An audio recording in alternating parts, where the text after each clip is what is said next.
Welcome to the channel. Bank Nifty weekly analysis करेंगे और Monday को इंट्राडे में हमें कल कौन से लेवल पे अच्छा ट्रेड मिल सकता है और लेवल्स इस वीक में कितने हो सकते हैं और इंट्राडे में हम कितना प्रॉफिट या टारगेट स्टॉप लॉस रख सकते हैं, उसके ऊपर हम वन बाय वन डिस्कस करेंगे। अभी ये देखो, लगातार ये वीकली चार्ट है बैंक निफ्टी का।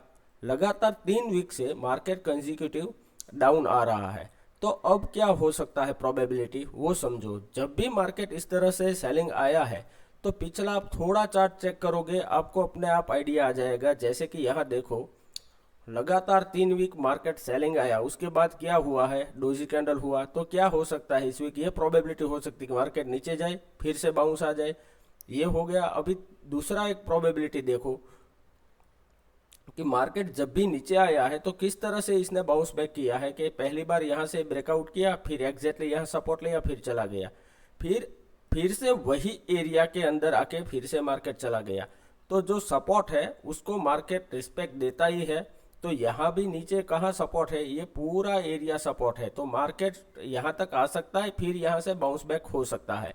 तो उसके लिए हमें ये देखना है कि यहाँ एक छोटी ऐसे कैंडल हो सकती है, या फिर अगर कोई बाई चांस शार्प सेलिंग आ सकता है तो भी यहाँ इससे नीचे तो आ ही नहीं सकता। ये है 42,000 और यहाँ जो लेवल है, एरिया है सपोर्ट का पूरा, वो है 43,500 से लेके 43,000 का एरिया। ये बहुत स्ट्रॉन्ग सपोर्ट है। तो इतना इजीली वो ब्रेक नहीं कर सकता। वो ब्रेक कब कर सकता है, जैसे कि ऐसे टाइम स्पेंड करे। ये जैसे कि ये देखो, कंजिक्यूटिव 3 से 4 वीक यहाँ टाइम स्पेंड करने के बाद ये 1500 से 2000 पॉइंट का रैली आया था। तो जब तक ऐसा टाइम स्पेंड करके ये ब्रेकआउट या ब्रेकडाउन नहीं देता, नहीं हो सकता। और दूसरा पॉइंट मोस्ट इंपॉर्टेंट ये समझो कि सेलिंग बहुत टॉप से आ रहा है। तो यहाँ जितने भी लोगों ने सेल किया है वो कहीं ना कहीं प्रॉफिट बुक करेंगे ना। तो एक ही कैंडल के अंदर यहाँ प्रॉफिट बुकिंग आएगा, तो यहाँ एक ग्रीन कैंडल तो हो ही सकता है। लेकिन वो कौन से सिनेरियो पे किस तरह से हमें पता चलेगा कि मार्केट का ट्रेंड चेंज हो रहा है, वो मैं आपको वन बाय वन सब टाइम फ्रेम में समझाता हूँ। 1 डे टाइम फ्रेम और फिर 15 मिनट टाइम फ्रेम में इंट्राडे में आपको क्लियर कर दूंगा। अभी ये समझो, जैसे कि मैंने आपको सपोर्ट का बोला, तो ये पूरा एरिया सपोर्ट था, अपसाइड गया, नीचे आया, फिर से अपसाइड गया। तो ये जैसे ही यहाँ नीचे आया तो ये फर्स्ट टाइम आ रहा था, तो ये सपोर्ट है, तो सपोर्ट से ये बाउंस किया, फिर यहाँ रेंज बनाया, फिर ये रेंज ब्रेक किया। तो यहाँ कंफर्मेशन हो गया मार्केट नीचे जाने वाला है। तो और यहाँ 500 700 या 800 पॉइंट का सेलिंग आ गया, फिर से एग्जैक्टली सपोर्ट पे आके रुका है। अगर मान लो कि यहाँ कुछ टाइम स्पेंड करे 1-2 दिन, फिर अगर ये ब्रेकडाउन देना, तो आपको बहुत ही अच्छा पुट के साइड ट्रेड मिलेगा। अगर मान लो कि बाई चांस कल ही यहाँ मार्केट फ्लैट ओपन होने के बाद नीचे जाता है, तो आपको पुट के साइड भी ट्रेड लेना चाहिए, लेकिन बहुत एग्रेसिव क्वांटिटी में नहीं लेना चाहिए। आपको स्टॉप लॉस ट्रेल करते जाना चाहिए, क्योंकि ऑलमोस्ट 3 दिन से सेलिंग आ रहा है, देखो ठीक है। तो जब भी इस तरह से मार्केट चलता है ना, तो क्या होता है, यहाँ देखो कि ये 1 2 3 4 कैंडल का यहाँ सेलिंग आया, फिर से ये बाउंस हो गया। यहाँ भी देखो छोटे छोटे सेलिंग आए, फिर बाउंस हो गया। तो अगर सेलिंग आना है ना, तो यहाँ से तुरंत सेलिंग बहुत बड़ा आ सकता है। अदरवाइज यहाँ मानो कि पहले आवर में सेलिंग नहीं आया, तो ये समझ लो कि मार्केट यहाँ वॉलेटाइल से अपसाइड मोमेंटम में चला जाएगा। तो आपको कुछ ज़्यादा इसके अंदर ट्रेडिंग की ज़रूरत नहीं पड़ेगी, क्योंकि मार्केट जब भी अपसाइड मोमेंटम करता है ना, तो वो slow and study upside movement करता है। लेकिन जब भी सेलिंग आता है ना, वो बहुत तेजी से सेलिंग आता है। आप सेलिंग की कैंडल्स देखो, मोस्ट ऑफ टाइम आपको बड़ी बड़ी कैंडल ही दिखेगी। यहाँ देखो, ये जो सेलिंग आया था, तो क्या किया मार्केट ने, यहाँ आया, अपसाइड गया, ये टाइम स्पेंड किया, फिर ये ब्रेक डाउन किया, ठीक है। यहाँ से ये टाइम स्पेंड किया, फिर ये ब्रेक डाउन किया। तो जब भी टाइम स्पेंड करने के बाद अगर मार्केट मोमेंटम करता है कोई भी साइड, तो छोटे स्टॉप लॉस से आपको बहुत ही अच्छा ट्रेड मिल सकता है, 1:3 1:5 का। तो ऐसे ट्रेड के अंदर आप सोच समझ के money management, psychology, risk to reward सब इकट्ठा करके आराम से ट्रेड करोगे ना, तो नेक्स्ट 1 महीने का प्रॉफिट एक ही दिन में आप आराम से कर सकते हो। तो सबसे पहले एनालिसिस पे फोकस करो, अपना स्किल इंप्रूव करो, उसके बाद ही ट्रेडिंग के अंदर ज़्यादा क्वांटिटी में ट्रेड करो। अदरवाइज आपके सिर्फ पैसे जाएंगे, स्टॉप लॉस हिट होगे और कुछ नहीं हो सकता। तो अभी ये समझना है आपको कि मार्केट यहाँ से किस तरह से मोमेंटम कर सकता है। अगर यहाँ से ये इस कैंडल का लो ब्रेक करता है तो और नीचे जाएगा, फिर यहाँ सपोर्ट हिट होगा, तो यहाँ से अपसाइड जाएगा। तो तो ये वीक के अंदर आपको बहुत ज़्यादा कोई क्लियर ट्रेंड मिलने वाला नहीं है कि कॉल ही साइड चलेगा या पुट ही साइड, दोनों साइड आपको मोमेंटम कैप्चर करना होगा। अभी 15 मिनट चार्ट में मैं आपको समझाता हूँ। अभी बैंक निफ्टी का हम क्लोजिंग देख लेते हैं।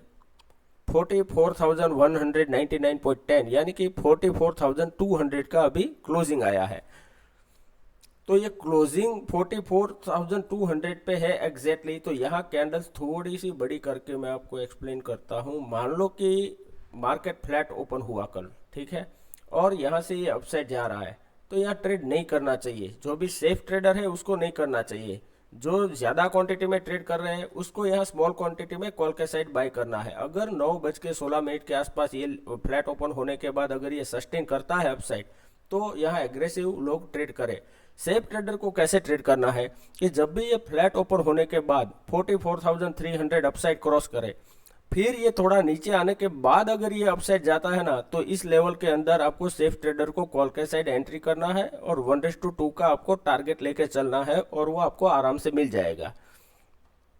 दूसरा पॉइंट ये समझो, अगर मान लो कि मार्केट फ्लैट ओपन होने के बाद नीचे जा रहा है, तो यहाँ भी आपको ट्रेड नहीं करना है। ट्रेड कब करना है पुट के साइड कि जब भी ये 44,100 का लेवल टेस्ट करे, फिर अपसाइड जाने, फिर ये अगर ब्रेक करता है 44,100 या 44,000, तो यहाँ से पुट के साइड सेफ ट्रेडर यहाँ ट्रेड कर सकते हैं।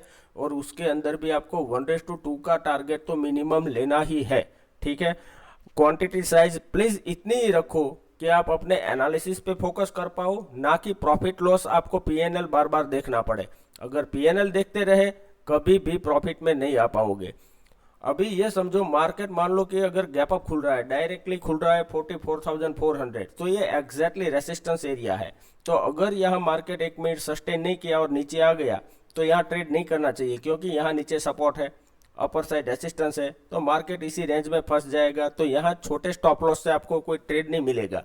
यहाँ आपका एसएल बड़ा हो जाएगा। तो जब भी बड़े एसएल हो जाए तो वहाँ आपको ट्रेडिंग क्यों करना चाहिए, वहाँ आप ट्रेडिंग इग्नोर कर दो, वेट करो। फिर 12:30 के आसपास ये कोई भी रेंज डाउन साइड या अपसाइड ब्रेक करे, तभी आपको ट्रेड करना चाहिए। तो टेलीग्राम चैनल के अंदर मैं आपको लाइव में बताता ही हूँ कि कहाँ से हमें क्या एग्जैक्टली सपोर्ट है, रेसिस्टेंस है। तो अगर टेलीग्राम चैनल का लिंक डिस्क्रिप्शन बॉक्स में दिया है, ज्वाइन करना है तो आप कर सकते हो। यूट्यूब पे नए हो तो चैनल को सब्सक्राइब करके बेल नोटिफिकेशन आइकॉन ऑन करना, ताकि एवरीडे आपको वीडियो की अपडेट मिलती रहे।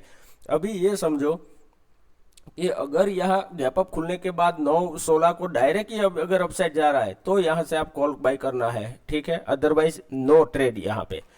और एक पॉसिबिलिटी है कि मार्केट मान लो कि डायरेक्ट गैप डाउन खुल रहा है 44,000 पे, तो 44,000 राउंड लेवल है, तो ये एक बार तो ये सपोर्ट की तरह ट्रेड कर सकता है। तो इसके लिए आपको क्या करना है, 1 मिनट आपको यहाँ पे वेट करना है। अगर ये अपसाइड जाता है तो यहाँ 44,200 का रेसिस्टेंस आ जाएगा। तो ये 200 पॉइंट अगर आप बहुत तेजी से कैप्चर कर सकते हो मॉर्निंग के ट्रेड में, तो ही यहाँ कॉल के साइड ट्रेड करना चाहिए, अदरवाइज ट्रेड नहीं करना चाहिए। क्योंकि यहाँ से फिर ये थोड़ा नीचे आएगा, सबसे पहले आपका स्टॉप लॉस हिट होगा, उसके बाद आपको टारगेट मिलेगा। तो आपका एंट्री बहुत ही सही होना चाहिए।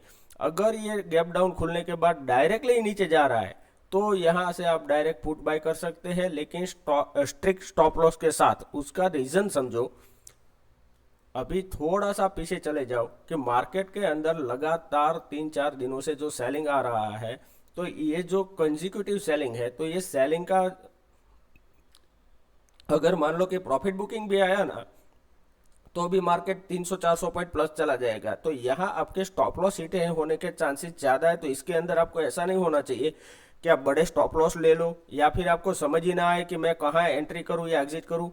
जब भी आपको ऐसा लगे कि आपको मार्केट के अंदर कुछ समझ नहीं आ रहा है और सिर्फ आप अपने इमोशन से ट्रेडिंग कर रहे हो, तो उस दिन आप ट्रेडिंग इग्नोर कर दो, वॉच ही मत करो मार्केट को, अगर आपके पास पेशेंस नहीं है। लेकिन आपको अगर बड़ा पैसा बनाना है तो सबसे पहले आपको पेशेंस रखना ही पड़ेगा, प्रैक्टिस के पीछे आपको पूरा मेहनत करना ही पड़ेगा, अदरवाइज कभी भी बड़ा प्रॉफिट नहीं कैप्चर कर पाओगे। अगर वीडियो अच्छा लगा है तो प्लीज़ लाइक कीजिए, शेयर कर दीजिए, कमेंट कीजिए। Thank you very much.